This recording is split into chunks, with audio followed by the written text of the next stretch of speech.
আল্লাহ পাক মায়া করে করে আপনাকে আদেশ দিয়ে দিলে আপনি সবার বেলায় সম বিচার করা লাগবে। একজনের বেলায় বেশি আর একজনের বেলায় কম করলে হবে না। আমগো মেম্বারেরা যারা, ওরাও সবার বেলায় সমান বিচার করা লাগবে। এলাকার মাতবর যারা, এরাও সবার বেলায় সমান বিচার করা লাগবে। চেয়ারম্যান যারা, এরাও সমান বিচার করা লাগবে। কিন্তু কেমন জানি হয়ে গেল, সমাজে ধনী যদি অনেক পরিমাণ অন্যায় করে, ওই ধনীর বেলায় বিচার নাই। গরিব যদি একটু কোনো অন্যায়, ছোট থেকে ছোট অন্যায় করে, ওই গরিবের দইরা 16 আনা বিচার মাতবরেরা করে, ঠিক কিনা?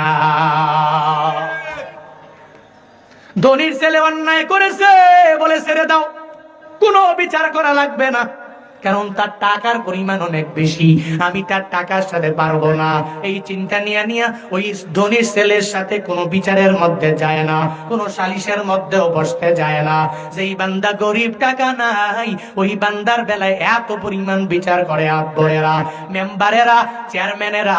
আপনারাও ইমামে আদেল হওয়া লাগবে, সবার বেলায় সমান বিচার করা লাগবে।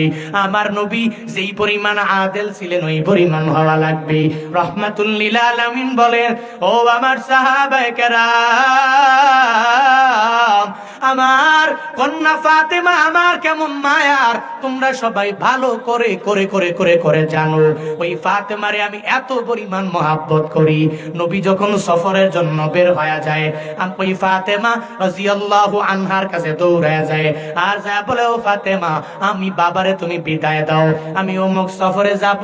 এরপরে ফাতেমা রাদিয়াল্লাহু আনহার কাছে বিদায় নিয়া নবী যায়।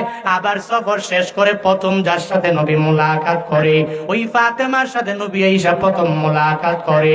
আবার হাদিসে নবী বলেন, আমার ফাতেমা আমার কি পরিমাণ ঘনিষ্ঠ জানো? আমার ফাতেমা বিজাতুম মিন্নি, আমার ফাতেমা আমার দেহের একটা অংশ, আমার বডির একটা অংশের মতো। আমি তারে সারা বিন্দু মাত্র পরিমাণ থাকতে পারি না, আমি তারে সারা বিন্দু মাত্র পরিমাণ কোথাও যাইয়া আমার মনটা টিকে না।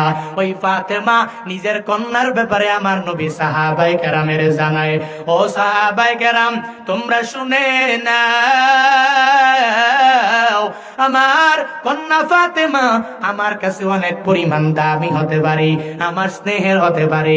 যদি আমার কন্যাটা কোনো খারাপ কাজের মধ্যে লিপ্ত হয়ে যায়, যদি অন্যায় কাজে দৌড়াইয়া যায়, তাহলে আমি সবার বেলায় যেরকম বিচার করি, আমার কন্যা ফাতেমার বেলায়ও একই পরিমাণ বিচার হবে।